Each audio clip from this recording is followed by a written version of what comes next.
Salam sehat sahabat.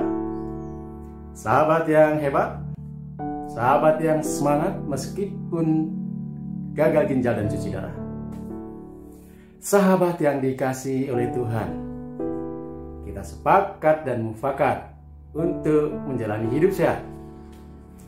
Sebab menjaga kesehatan adalah salah satu wujud syukur kita kepada Tuhan yang memberi kita kehidupan. Yang kedua, dengan cuci darah untuk melakukan kebaikan.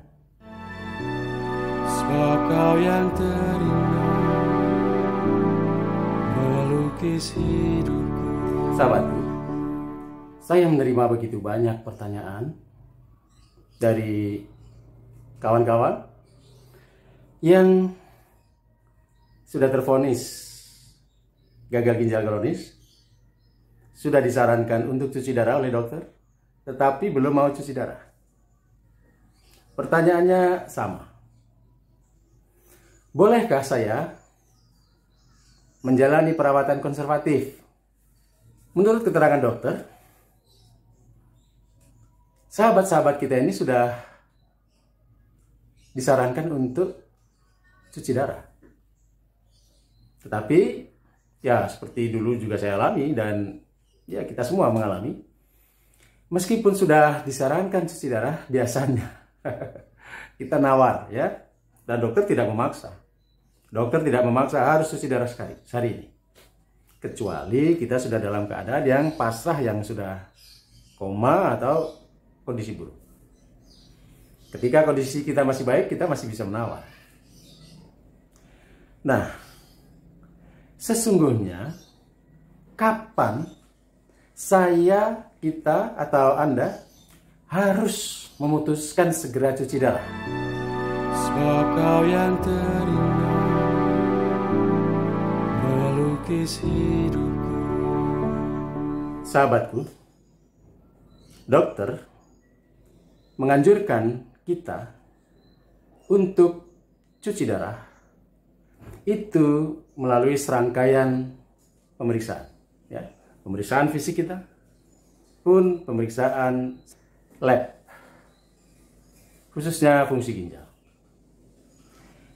Memeriksa urium, kreatinin, dan asam urat. Kalau hasil lab fungsi ginjal itu abnormal, semua hasilnya tinggi, kreatinin tinggi, urium tinggi, asam urat juga tinggi, dokter akan melanjutkan observasinya. Dulu saya di USG, ya, USG ginjal, untuk melihat penampakan fisiknya, ukurannya. Yang waktu itu ginjal saya diketahui mengecil. Nah, selain itu dokter juga akan menghitung laju filtrasi glomerulus, ya, kemampuan menyaring ginjal. Ada rumusnya, ya. Variabelnya usia, berat badan, dan kreatinin.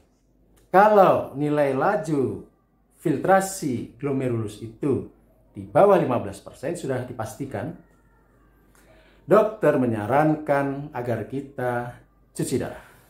Tetapi pasien umumnya tidak siap untuk segera melakukan cuci darah. Bahkan berusaha menurunkan kreatinin dan urium dengan berbagai cara.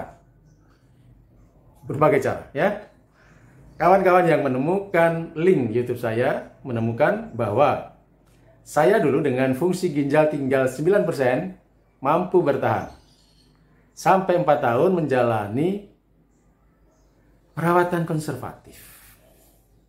Nah, dari situ teman-teman ingin melakukan perawatan konservatif seperti yang saya lakukan. Bisakah setiap orang yang divonis gagal ginjal dan disarankan harus cuci darah menjalani perawatan konservatif? Apa syarat menjalani perawatan konservatif? Kapan kita menunda, menolak cuci darah? Sampai kapan? Tanda-tandanya apa kalau akhirnya kita harus segera memutuskan cuci darah? sebab kau yang terindah melukis hidupku. Sahabat, jadi apa syarat untuk dapat menunda cuci darah menjalani perawatan konservatif meskipun dokter sudah menyarankan untuk HD? Yang saya alami dulu adalah ketika saya datang ke dokter membawa hasil lab fungsi ginjal. Ketika saya datang yang pertama, kreatinin 8,6 dan urium 86. Ketika datang kedua, kreatinin 12 dan urium sekitar 112. Kondisi saya sehat walafiat. Tidak pusing, tidak mual, muntah, tidak lemah, tidak lemas, tidak ada bengkak sama sekali, apalagi sesak nafas. Saya masih berkendara sendiri ke Jakarta untuk konsultasi dokter. Jadi, saya simpulkan, kita menunda saran dokter untuk segera HD jika kita rasakan tubuh kita kuat. Apalagi masih muda ya. Waktu itu saya masih lumayan muda.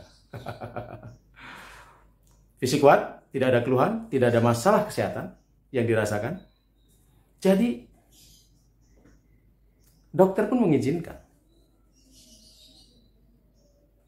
Kawan-kawan yang sudah divonis, yang sudah disarankan untuk cuci darah, tetapi ingin menunda, berusaha menjalani perawatan konservatif, ya syaratnya harus dipenuhi. Fisiknya masih bagus, sehat, tidak sesak nafas, tidak ada gejala urimik, ya, mual, muntah, tidak bengkak tubuhnya karena air, cairan yang menumpuk, masih kencing dengan baik. Saya rasa itu memungkinkan untuk menunda. Sebaliknya, kalau saat divonis, saat kita datang ke dokter dalam kondisi yang lemah, apalagi sesak nafas, apalagi badan sudah bengkak-bengkak, mual, muntah, pusing, hidup tidak bergairah, sakit, sebaiknya segera cuci darah. Ya. Segera cuci darah. Kenapa? Karena sesungguhnya cuci darah itu adalah untuk memperbaiki kualitas hidup kita. Jadi setelah cuci darah, nggak mual lagi, tidak pusing lagi, sehat lagi, beraktivitas lagi, bekerja lagi, sehat. Tidak perlu takut menjalani cuci darah. Tidak perlu menunda sampai harus dibawa ke ICU karena koma. Sebab kau yang terindah melukis hidupku. Jadi sahabatku yang saat ini sedang galau, sedang takut, sedang gelisah, gundah, sedang sedih karena menghadapi vonis gagal ginjal dan cuci darah. Sahabatku yang ingin menunda cuci darah, saya bisa memahami karena saya mengalami. Lakukan penundaan meskipun sudah divonis dan segera harus cuci darah. Tapi harus diketahui kapan saya harus memutuskan cuci darah, yaitu 1. Sesak nafas, badannya bengkak-bengkak karena timbunan cairan, ya, karena ginjal tidak bisa membuang cairan.